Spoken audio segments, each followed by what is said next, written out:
Cinema മേഖലയിൽ നിന്നും തനിക്ക് നേരിടേണ്ടി വന്നിട്ടുള്ള പ്രതിസന്ധികളെക്കുറിച്ച് സംസാരിക്കുകയാണ് നടി വിമല രാമൻ. സിനിമാ മേഖലയിൽ കാസ്റ്റിംഗ് കൗച്ച് ഉണ്ടെന്നാണ് വിമല രാമൻ പറയുന്നത്. ഒരു മാസികയ്ക്ക് നൽകിയ അഭിമുഖത്തിലാണ് വിമല രാമൻ മനസ്സ് തുറന്നത്.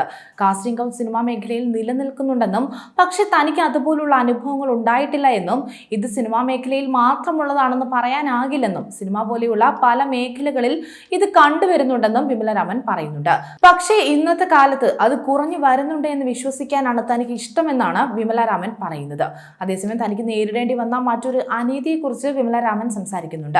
താനും അനീതി നേരിട്ടിട്ടുണ്ട്. ഒരു ഉദാഹരണം പറയുകയാണെങ്കിൽ, താൻ കന്നഡയിൽ ചെയ്ത ഒരു സിനിമ വലിയ ഹിറ്റായി മാറിയിരുന്നു.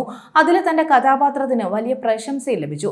ഈ സിനിമ തന്നെ തെലുങ്കിലേക്ക് റീമേക്ക് ചെയ്യാൻ അവർ തന്നെ വിളിച്ചുവെന്നും പക്ഷെ താൻ കന്നഡയിൽ ചെയ്ത കഥാപാത്രമായിരുന്നില്ല തനിക്ക് തന്നത്, തെലുങ്കിലെ മാർക്കറ്റ് വാല്യൂ നോക്കിയാണ് അവർ നായികയെ തിരഞ്ഞെടുത്തതെന്നും തന്നോട് പകരം വേറൊരു റോൾ ചെയ്യാൻ പറഞ്ഞുവെന്നാണ് വിമല രാമൻ പറയുന്നത്. അതുകൊണ്ട് തന്നെ താൻ ആ സിനിമ ചെയ്യാൻ സമ്മതിച്ചില്ല. കാരണം പ്രധാനമായും താൻ കന്നഡയിൽ ചെയ്ത കഥാപാത്രം ഇത്രയും ശ്രദ്ധിക്കപ്പെട്ട സാഹചര്യത്തിൽ കന്നഡയിൽ ഹിറ്റടിച്ച സിനിമ തെലുങ്കിലേക്ക് മാറ്റുമ്പോൾ എന്തിനാണ് നായികയെ മാറ്റിയ ഒരു പരീക്ഷണം? അത് ന്യായമല്ലല്ലോ എന്നാണ് താരം ചോദിക്കുന്നത്. അതേസമയം തന്റെ ഇടവേളയ്ക്ക് കാരണമായി മാറിയ പ്രതിസന്ധിയെക്കുറിച്ചും വിമല രാമൻ സംസാരിക്കുന്നുണ്ട്.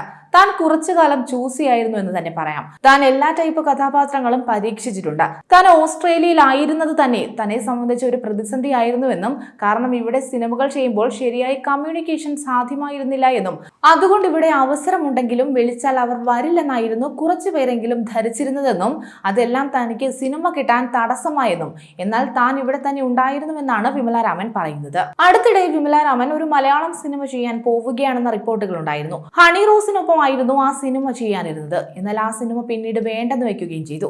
അതിനുള്ള കാരണവും നടി മറ്റൊരു അഭിമുഖത്തിൽ വെളിപ്പെടുത്തിയിരുന്നു. 2 നായികമാരുള്ള സബ്ജക്റ്റ് ആണ് ആ സിനിമ സംസാരിക്കുന്നതെന്നും അതിലെ ഒരു നായികയുടെ റോളിലേക്കായിരുന്നു തന്നെ വിളിച്ചതെന്നുമാണ് വിമല രാമൻ പറയുന്നത്. സിനിമയുടെ കഥ തനിക്ക് നല്ല രീതിയിൽ ഇഷ്ടപ്പെട്ടുവെന്നും എന്നാൽ തന്റെ കഥാപാത്രത്തിന് അത്രയും പ്രാധാന്യമുണ്ടെന്ന് തോന്നിയിരുന്നില്ല എന്നും അതുകൊണ്ടാണ് അത് ഒഴിവാക്കിയതെന്നുമാണ് നടി പറയുന്നത്. സിനിമ ചെയ്യണമെന്ന് വളരെ ആഗ്രഹമുണ്ടായിരുന്നുവെന്നും എന്നാൽ തന്നെ കഥാപാത്രവുമായി ഒത്തുപോകാൻ കഴിയാതിരുന്നത് കൊണ്ടാണ് അത് വേണ്ട എന്ന് വെച്ചതെന്നുമാണ് വിമല രാമൻ പറഞ്ഞത്. ആ സിനിമയിൽ ഹണി റോസ് ചെയ്ത കഥാപാത്രമാണോ തനിക്ക് ഫിക്സ് ചെയ്തിരുന്നതെന്നും അതോ മറ്റ് കഥാപാത്രമാണോ ചെയ്യാൻ ഉണ്ടായിരുന്നതെന്ന് അറിയില്ലായിരുന്നുവെന്നും അതിനെക്കുറിച്ച് അവർ കൂടുതലൊന്നും പറഞ്ഞില്ലായിരുന്നുവെന്നും സിനിമയുടെ സ്ക്രിപ്റ്റ് വളരെ നന്നായിട്ടുണ്ടായിരുന്നുവെന്നും നടി വ്യക്തമാക്കി. എന്നാൽ നടി ഹണി റോസ് വേഷം നന്നായി ചെയ്തിട്ടുണ്ടെന്നും വിമല രാമൻ കൂട്ടിച്ചേർത്തു. റേച്ചൽ എന്നൊരു മലയാളം സിനിമ തനിക്ക് വന്നിരുന്നുവെന്നും എന്നാൽ 2 നായികമാരുടെ സബ്ജക്റ്റ് ആയിരുന്നു അതെന്നുമാണ് താരം വ്യക്തമാക്കിയത്. അതേസമയം പ്രണയകാലം എന്ന ഒറ്റ ചിത്രത്തിലൂടെ മലയാളികളുടെ മനസ്സിൽ ഇടം നേടിയ നടിയാണ് വിമല രാമൻ. പിന്നീട് മലയാളത്തിലും തമിഴിലും തെലുങ്കിലും കന്നഡയിലും ഒക്കെയായി നിരവധി ഹിറ്റുകൾ സമ്മാനിച്ചിട്ടുണ്ട്. തമിഴ് ചിത്രം പോയായിരുന്നു വിമല രാമന്റെ ആദ്യ സിനിമ. പിന്നീട് ടൈം എന്ന ചിത്രത്തിലൂടെ മലയാളത്തിലെത്തി. പ്രണയകാലത്തിലൂടെ വിമല രാമൻ താരമായി മാറുകയായിരുന്നു. തുടർന്ന് Nasrani, Romeo, Calcutta news, college Kumaran, ഒപ്പം തുടങ്ങി നിരവധി സിനിമകളിൽ താരം അഭിനയിച്ചിരുന്നു. അന്തിമ തീർപ്പാണ് ഒടുവിൽ പുറത്തിറങ്ങിയ സിനിമ. സിനിമയ്ക്ക് പുറമെ വെബ് സീരീസിലും നടി അഭിനയിച്ചിട്ടുണ്ട്. മലയാളത്തിലേക്ക് തിരികെ വരാനുള്ള ഒരുക്കത്തിലാണ് താരം ഇപ്പോൾ. ഒരിടവേളയ്ക്ക് ശേഷം തിരിച്ചു വരികയാണ് വിമല രാമൻ.